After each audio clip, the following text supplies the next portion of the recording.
LBC nagmagahi bisan og yun sa og hangyo sa kapulisan, dili gyud mo hire og security guards.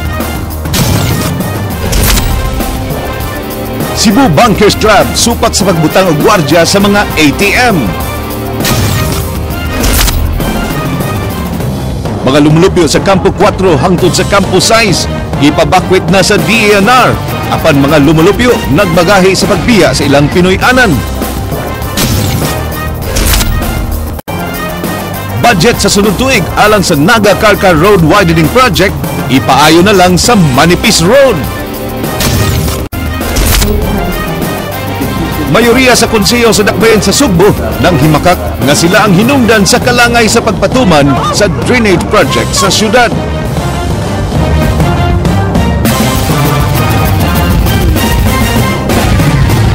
May hapon Sugbo, Kabisayan, aniya na ang mga balita uban ang kanitibuk ang pwersa sa News 5 Cebu karong adlaw Martes, petsa 3 sa buwan sa Setyembre, tuig 2014. Ako si Glenn Soco. Inyo sabing madungog simulcast sa Radyo 5 101.9 News FM alang sa mas komprehensibong impormasyon. Ako si Georgia Herrera. Nagbagahi ang mga residente sa pipila ka sityo sa Barangay Manipis, dakbayan sa Talisay sa pagbiya sa ilang Pinoy-anan bisan pa man sa padayong pagdahili sa yuta sa dapit. Nangita na og kabalhinan ang kagamhanan sa maong syudad alang sa mga apektadong residente. Jinky Bargio, sugin nimi. Kagahapon lang subling midahili ang yuta dinhi sa Kampo 6 sa Barangay Manipis, syudad sa Talisay, nunot sa siging uwan matag gabii. Kaganiha, namatikdan ang padayong pag-ariya sa mga bato gikan sa babaw nga bahin sa bungtod. Ang magtiayong kaniega nga dunay tulo ka gagmayng bata, way klarong katog matag gabii sa kahadlok nga matabunan unya sila nga buhi. Kanang matag gabii katog na mo, way tarong tog say magpuli-puli lang mi dayo duha ko say. Kasi ako patulgon una niya. Duklan tayo ko, pukahon sa tao siya. Nga gusto niya nga papagita at paagi nga mabalhin sa inyong kuan, ipuyan, para for safety kay kini siya. Huwag mo ni siyang tanawon, delikado mo yun gini. Suway nga gikumbinser ni Konsehal Danny Caballero kaganiha ang mga residente sa dapit sa paghiklin sa mas luwas nga lugar. Apan si Merlinda og Lola Jovita nagmagahi sa pagbalhin. Naglusod ng dito siya daglit. Naglusod mo? Mabuhian na mo. Ato ko to si Dad, sa may akong trabaho nga tawag yun. Alam ko sabay. Dinusa ko kaliyok. Nasa ko diri. Matud sa konsehal nga nangita na sila og relocation site alang sa apektadong pamilya. Nga ma-relocate ginato ni kay delikado man kayo kung ato ni silang pasagdan. So may posibilidad nga maligdan gyud sa batugan. Gipaybaw sa DENR 7 nga delikado kaayo ang dapit sa landslide tungod sa kahumok sa yuta. Apparently wala gid siya mga slope stabilization measures nga posible maka-prevent o erode no sa mga debris o kini mga loose materials nga nasa babaw going down. Ang QM Builders nga mo'y mipaygayon og road widening sa lugar dunay mga gihimong lakang aron malikayan ang posibleng aksidente. Unya para po na makita na to, is mapara din sa mga spotter para safety ang ilang pag-agi. Pero based sa evaluation sa taga-DP, di pagpunta ni siya angay pagian. Jinky Bargio, News 5. Budget alang sa pagtiwas sa Naga Carcar Road Widening Project sunod tuig, gisugyot nga i-realign alang sa pagpaayo sa Manipis Road. King Perez, sugin limi. Managsama ang baruganan sa gobernador sa lalawigan ug sa arsobispo sa Sugbo sa isyu sa pagputol sa mga punuan sa akasya nga naigo sa road widening project. Si Archbishop Palma may padayag nga pabor siya sa pagputol sa mga punuan kung kini mahimong hulga sa katawhan ug makapugong sa road widening project. Siguro kami ni Archbishop Palma, we are one in this, no. Pareho kami opinion, no. Nga katong angay nga katong dying o ma-disease nga mga punuan angay nagyon nga putlon kay mo lagi ang atong concern man gyud ang safety man sa katawan. Ang people should be first, no. So we can always sacrifice kini mga gipananom, mga kakahuyan. Anyway, ato mang pulihan mga tong 100 seedlings. Wa pa masugdi ang gipangayo nga subling pag-assess sa mga punuan sa usa ka third-party tree pathologist. Ang kadagkuan sa DPWH ug DENR mimando sa pagpahunong sa pagputol sa mga punuan, human gisupak sa mga environmentalist ang pagpaputol niini. Na nirespeto gayud kami sa mga baruganan sa isig kaingon nato, pero dili man nimo mapugnan ang progress o development sa usa ka lugar. Unya dako man kay gasto kung mangitaan og laing agian. Isip gobernador sa Sugbo, gipangutana ang gobernador kung aduna kini political will nga mopatuman mismo sa pagputol sa mga punuan.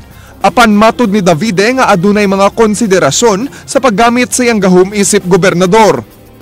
Kung kinahalanon na yun, no? Kaya this is part also sa authority maguna sa gobyerno, no? Pero ato sang paminahon sa pod yun, ang atong uban nga wa mo yun ining pagiha. But if necessary, kung abot ang puto, kinahanglan putlon. Tungod kay natanggong man ang pagpatuman sa pagpalapad sa kadalanan sa dakbayan sa Naga paingon didto sa dakbayan sa Karkar, sanglit na pugnan ang pagpaputol sa gatusan na katuig nga mga dagkong punuan sa maong dapit. Gisugyot karon sa unang distrito nga kongresista Samsam Gulyas nga igahin usa ang bahin sa budget alang sa mga road widening project sunod tuig ngadto sa pagpaayo sa Cebu Manipis Road. Sayang man kung ang pundo dili magamit because of the stall, kanang na-stall ang project because of the trees. Kung di magamit ang pundo, it will go back to the National Treasury. Matud ni Gulyas, adunay 88 million pesos nga budget ang maong proyekto alang sa sunod tuig. Ang kwarta iyang gipa-realign sa budget aron mao'y ipaayo sa Manipis Road. Matud ni Gulyas, niuyon ang DPWH Secretary sa iyang sugyot. I talk to SEC, then to siya mga staff dito, sila kunoy mo inform sa regional director si Ador. Then what are the process I really don't know, but I suggested it and hopefully mo mahitabo. Uyon sab niini si Governor Davide ug si Mayor Chong. Apan matud nilang duha mo resulta lang usab kini sa kalangay sa pagpalapad sa Naga Karkar Road. It can take a while, pero of course mangita tagpaagi na po, no?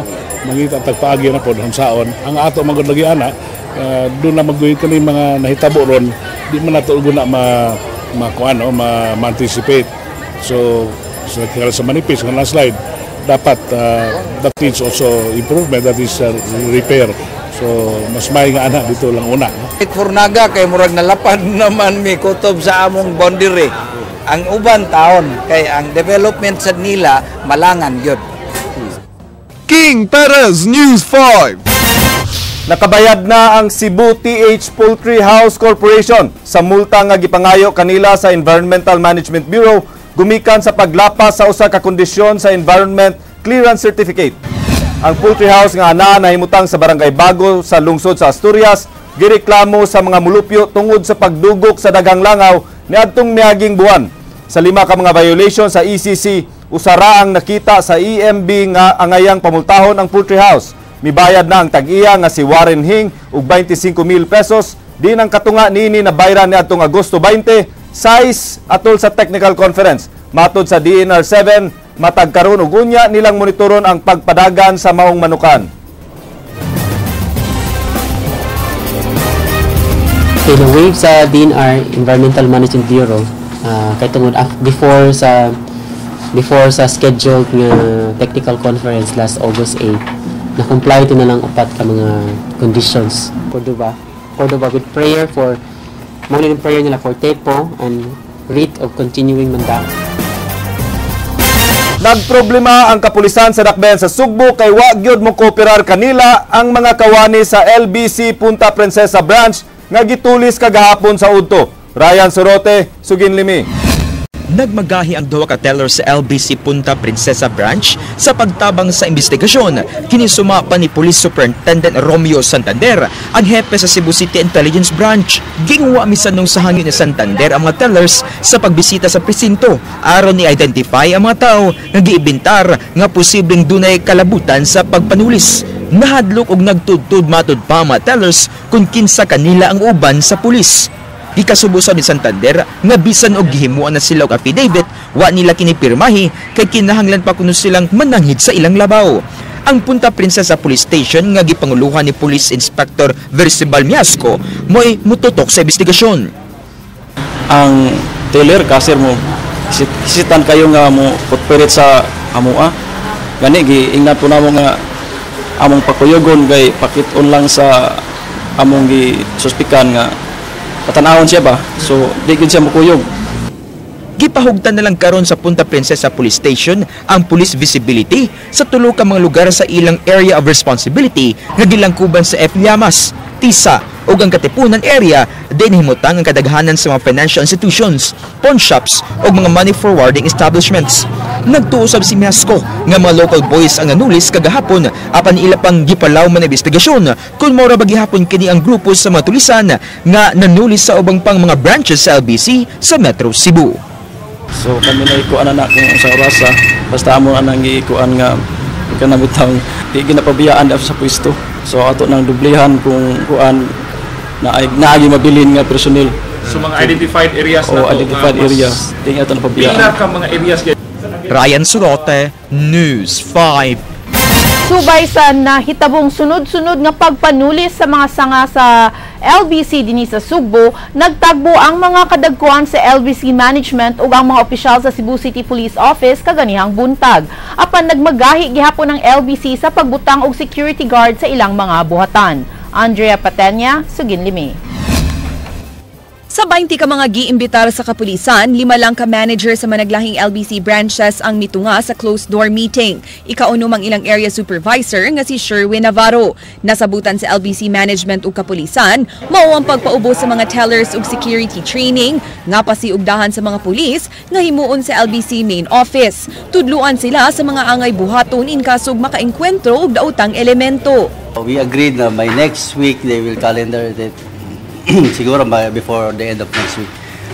Sa main office na raw, para lahat ng employees nila, mga frontliners, matrain ng police on how to respond during incidents like that. Para hindi namin napagkakamalang in cahoots with wala daw yung, para walang inside job na speculation. Talagang narattle lang sila dahil trauma. Okay. So, parang gagawa namin sila ng drills na ma-inculcate sa kanila on how to respond para effectively din sila makapagbigay ng information sa police afterwards.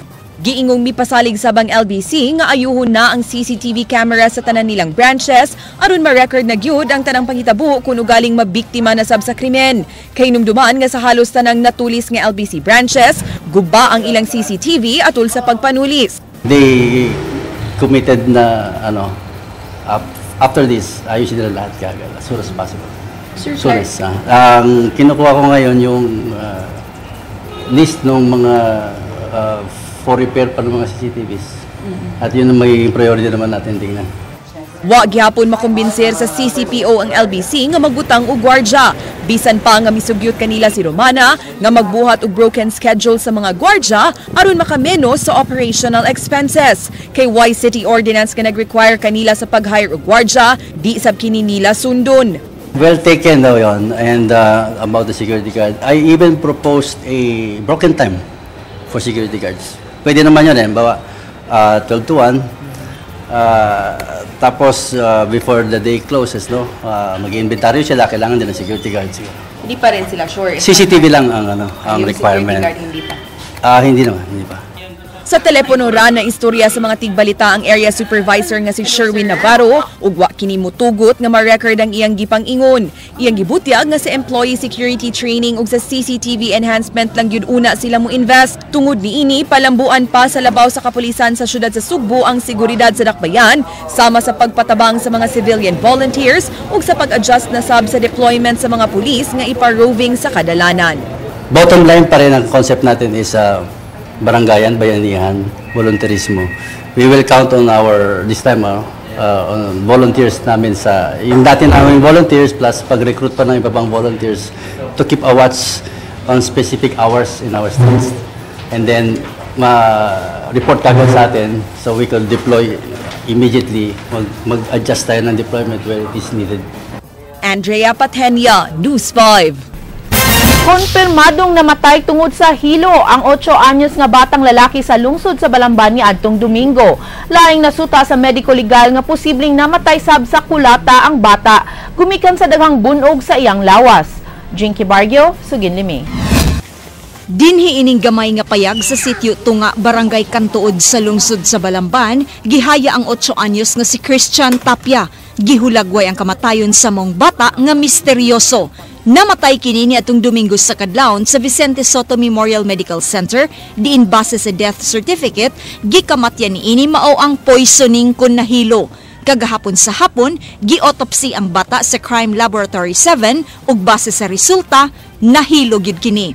Sa bundok na ay gamay nakita ang namatyan gid diri sa poisoning. Poisoning gid. Pero iya ka maikon na dilipat sa siya pala. Giangkon sa inahan sa bata nga dihang wa pa namatay ang iyang anak, nakakita sila og botelya sa kemikal alang sa uma nga wa nay sod.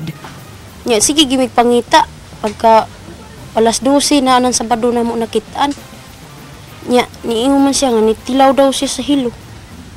Dunay huhungihong nga gikulata sab ang bata sa iyang ama-ama nga mo'y posibleng gikamatyan niini. Apan matud sa inahan, ug unsay resulta sa autopsy, mao na siya tinuod. Kay di mapod gyud ko kahukom nga mao gid nay kanang klaro gid nga kuan ang autopsy gid mo iklaro gid ana. Dunay mga bunog sa lawas nga nakitaan sa bata ang medico legal kinsa mihiling sa patayng lawas. Mao nga ang kapulisan sa Balamban nagpalawmpas sa ilang investigasyon sa kaso. Jinky Bargio, News 5. Tulo ka mga giingong notadong tigpangawat og motorsiklo sa dakbayan sa Sugbo, gipang sikop sa mga sakop sa theft and robbery section kagabi. Andrea Patenya, Sugin Limi. Unang nadakpan kagabi sa may IT Park si Rogelio Sevilla Jr. humanasakpan sa mga gwardya nga nangawat og motorsiklo. Nakuha gikan niini ang kinarnap nga itom og silver nga Honda RS125 nga dunay plate number nga 9626OU ug laing carnap nga itom og pink nga XRM125 nga dunay plate number nga 5328YD. Atol sa tactical interrogation, misumbong kini sa lokasyon sa duha niya ka mga kauban nga silang Victor Surigao Jr. ug si Ernie Heladuga nga maoy tigsugo, samtang si Victor maoy tig chop-chop sa mga motor. Nadakpan ang duha sa may sitio Mahayahay sa Barangay Apas. Ako may ginasugo ni Doz nga magkarnap sa motor. Ano yung kaputi? Sugo pa niya? Oo. Ikon saan ba niya? Amigo lang. Dinay man kanila. Mao gani po. Dinay gani po, dambot lang. Say wala na. Yun sa man sa di mo pagkarnap? Namon po kanang yabi nga kanang improvise. Nakuha ang dugang kinarnap nga motorsiklo gikan nilang Ernie ug Victor. Kini mao ang itom og pink nga Honda XRM nga white plate number. Laing duha ka motorsiklo ang kasamtangang gihold sa kapulisan kay subject for verification pa kini kun karnap ba.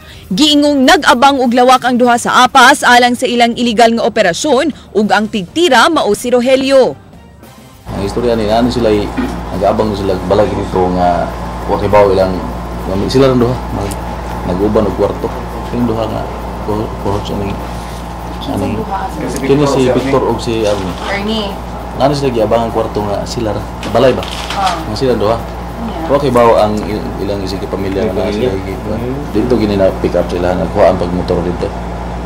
Napay motor nga nakuha nga previously na blatter sa Station 4. I-verify pa nato ang mining nga kay bawo sila kana mga plate number i-publish nato. Apan ang hunaw silang Ernie ug Victor sa mga pasangil ug ilang giduot si Rogelio. Mato ni Ernie, igura siyang misanong sa hangyo ni Rogelio nga iprenda ang iyang motor sa kantidad nga 3,500 pesos. Bag-o lang kami nagkilala. Why gani ko kabalo kung taga-diin gini siya. Ang motor nga iyang gi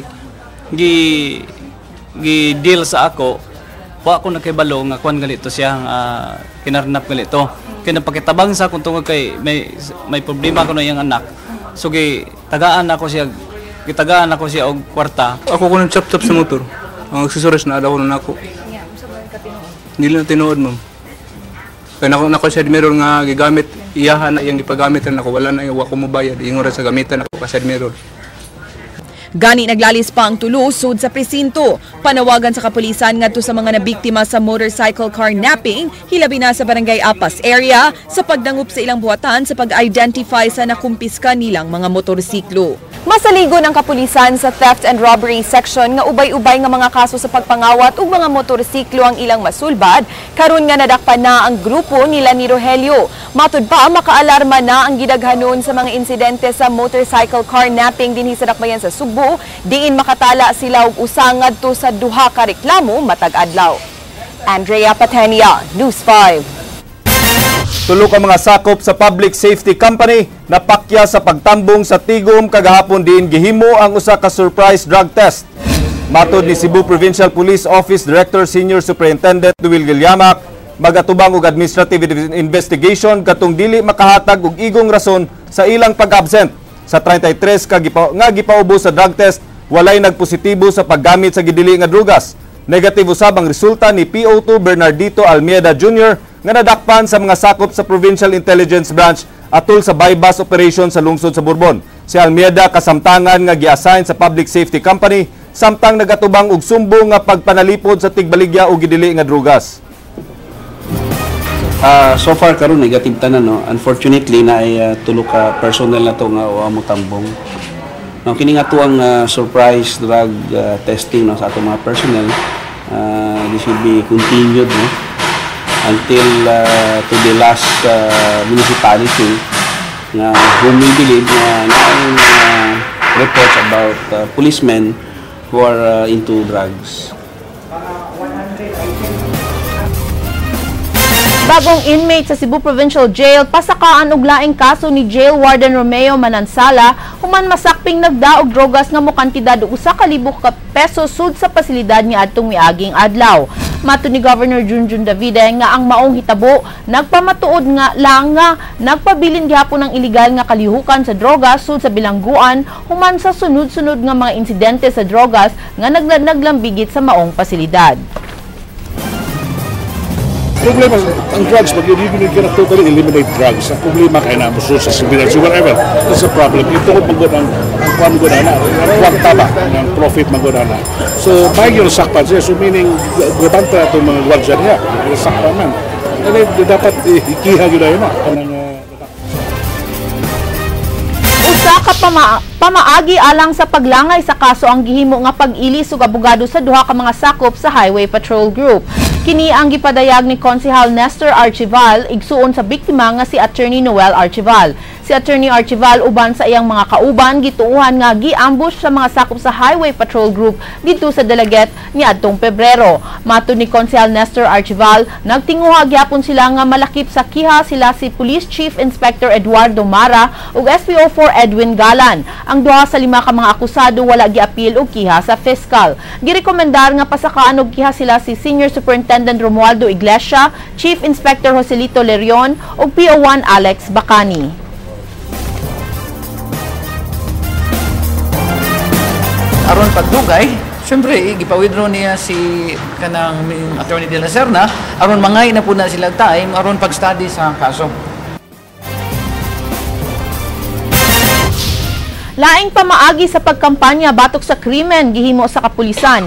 Niining higayuna usa ka sticker campaign ang ilang gihimo alang sa pakigbatok sa krimen. Andrea Patenya, Suginlimi. Namilit na sab ang mga sakop sa Cebu City Police Office Community Relations Unit ug mga information campaign stickers sud sa mga jeepney pasaheroan ug taxis. Nunot kini sa kasaulugan sa National Crime Prevention Week. Gituyok nila ang mga terminal sa nagkalain-laing mall sa dakbayan sa Sugbo ug gipasabot sa mga drivers ang kamahinungdanon sa ilang kalihukan usa sila namilit.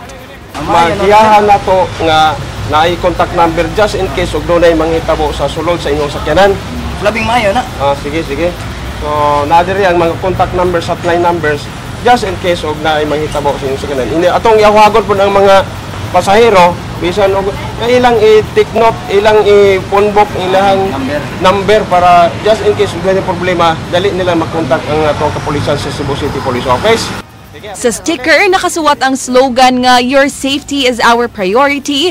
Let us join the fight against crime." Nakabutang sab ang mga hotline numbers nga 166-0906-390-3402 ug 0942-805-7699 nga maoy tawgon sa publiko kung mabiktima sa krimen.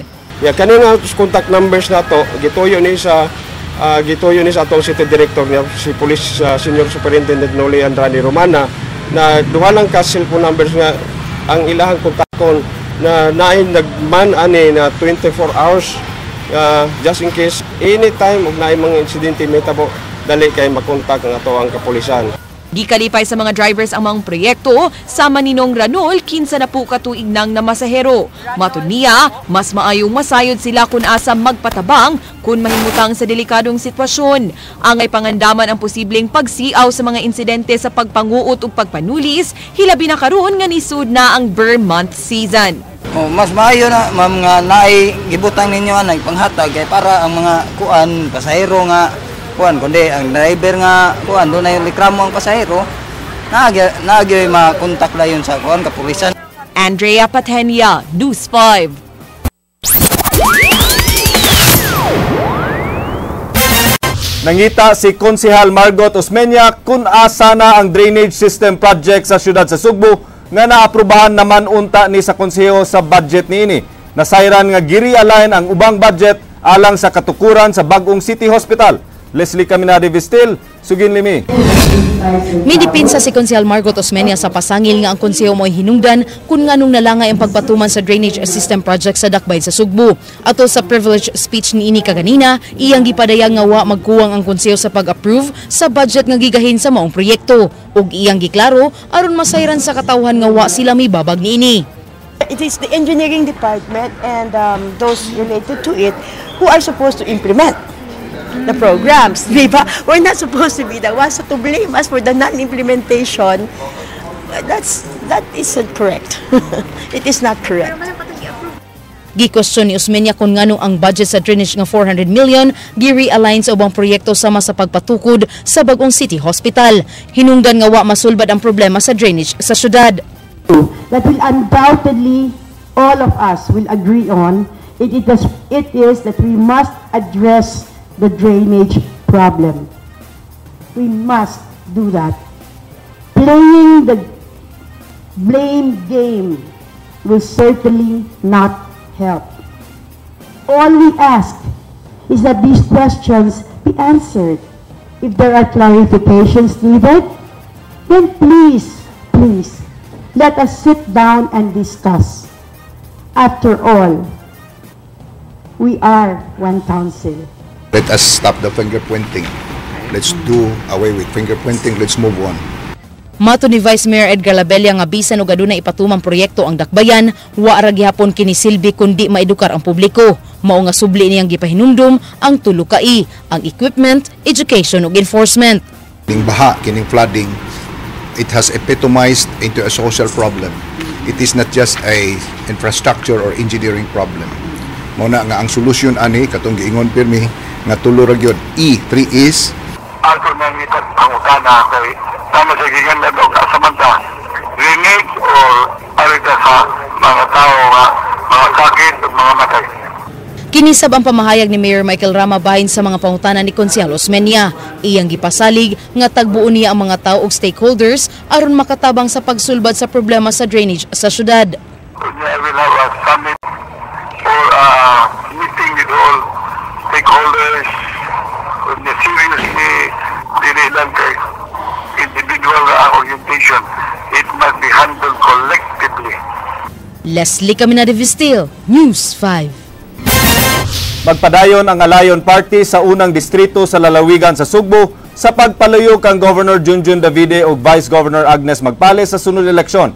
Apan giklaro sa mga sakop sa Alayon nga dili sila mobalhin ngadto sa partido sa gobernador. King Perez, Sugin Limi. Wa malikayi nga mapangutana kabahin sa politika ang panagtapok nila ni Mayor Val Chong, Congressman Sam Samgulya o Governor Junjun Davide. Bag-o lang ang padayag sa iyang State of the City address si Naga City Mayor Val Chong nga paluyuhan niya ang Junjun Agnes tandem alang sa maabot nga eleksyon. Matod usab ni 1st District Congressman Sam Gulyas, managsama ang inang baruganan ni Chong ug sa Alayon Party. Apan giklaro nila nga di sila mobalhin sa Liberal Party. Well, ako actually ang amo gyud ron kay maikog masadmi kay naarbay mga LP sad na niya dinhi sa among mga lugar. Ang akong commitment to endorse governor is personal.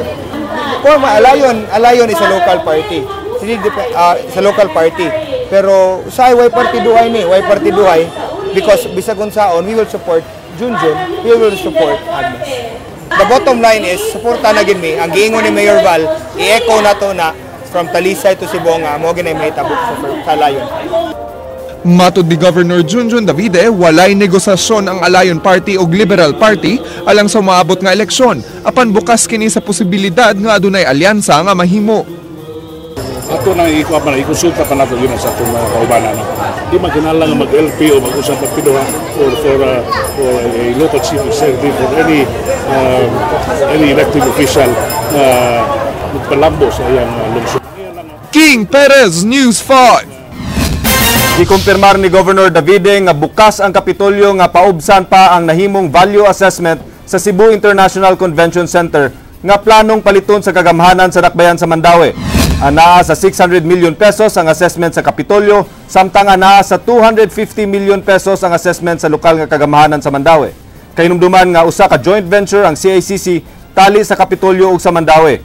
Di na mugusto ang Kapitolyo sa pagpaayos sa CICC human kini naguba gumikan sa sunod-sunod nga katalagman sa miaging tuig, mao nga ilan na lang kining ibaligya. Gikumpirmar ni Davide nga ang pagbaligya niini sa Mandaue City Government mo'y direksyon nila.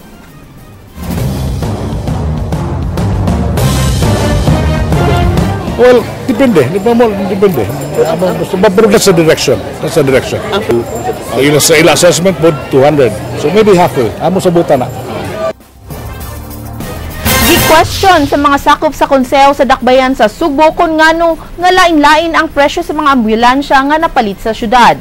Leslie Caminada Vistil, sugin ni Mi. Gihunong sa makadiyot ang sesyon kaganiha, human gi-question sa ubang mga sakop sa konseho ang nagkalain-laing presyo sa ambulansya nga gipalit sa syudad sa Sugbo. Ilang nakita nga managlahi ang presyo sa mga ambulansya sa nagkalain-laing barangay sa Sugbo. Nangutana si Konsehal James Cuenco kung nganong mas mahal ang uban. Ang issue, ilang gi-refer sa Cebu City Disaster Risk Reduction and Management Office. Request for ambulances. Mr. Chair, we will refer this to the Disaster Risk Reduction Council and for the same to make the necessary guidelines in the purchase of ambulance. Subject to approval of this council. Mato ni Labelya, nagikan sa nagkalain-laing tigpamaligya og sakyanan, ang mga ambulansya hinungdan nga lain-lain usab ang presyo niini. Apan matod sa Vice Mayor, mas labing maayo og adunay uniformity sa pagpalit niini. Well, actually, there are different runs and there are different needs. And I think some barangays wanted a smaller one so that it can penetrate to the far-flung barangays.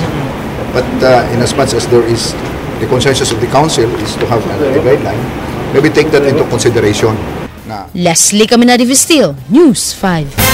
Customer ang maapektuhan kung ipatuman ang usa ka proposed ordinance nga mag-require sa pagbutang og gwardiya sa tanan nga ATM kon automated teller machines. Sumala sa Cebu Bankers Club, ang gasto sa pagtenar sa gwardiya ipasa lang usab ngadto sa mga customers.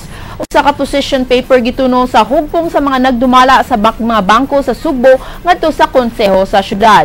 Tuna ni Konsehal Noel Wenceslao ang position paper nga giduso sa Cebu Bankers Club sa ilang pagsupak sa proposed ordinance. Ilang kong concern is most of the cost consideration kay kung additional pa sila gwardiya, it will be an added cost for them. No, I have to sit down with them and talk to them. We will request the PNP to be more visible on those areas nga natay ATM. Dulan duha ka gatos ang mipahimo sa libreng kasal sa Dakbayan sa Naga. Ang gobernador, congressman ug mayor ang mga nangluhod. Mitambong sab sa kasal si King Perez. Napuno ang Archdiocesan Shrine of St. Francis of Assisi sa Dakbayan sa Naga sa gatusan ka mga parisan kaganihang buntag. Karong adlaw, 173 ka mga pares ang gikasal. Ang mga nanluhod mao sila Naga City Mayor Val Chong, Governor Junjun Davide uban sa asawa ni ini nga si Jubel ug si 1st District Congressman Samsam Gulyas. Tungod libre ang maong kasal, wa nagduha-duha kining magtiayon nga si Jacqueline ug Reggie Umambak nga bendisyon na ng ilang panag-uban. Sa wala lagi ka kuan gasto. Babot lang nga mupre ang mayor. Siyam kabuan nga mabdo si Jacqueline sa ikapat nga anak nila ni Reggie ug haom lang ang ilang pagpakasal sa di pa manganak si Jacqueline. Nay blessing nya gawas ko sad para sad sa mga among anak hapit na muupat. Lipay ko nga nakasal sila sa simbahan kay ang ilang mayor wala pa gyud makasal pero ang hinaot ko nga magpabiling lig-on ang ilang kanang kaminyoon. Di man ko expert ana although ako lang experience na namo ni Mrs. Davide already 25 years among kaminyoon and then salamat sa Ginoo may man ang among parag-ipon hopefully mao niya sa atong mga bagong kasal. Congratulations to all of them, best wishes niya. I hope they will succeed sa ilang union. May they have a happy and very blissful marriage. King Perez, News 5. Maukanto ang mga balita sa Aksyon Bisaya. Kinisiglan sa ako. Musunod ng Action Prime. Daghang salamat. Ako si Georgia Herrera. Bisan asa, bisan kanusa. Kapatid. Kay di lang kutob sa balita. Aksyon!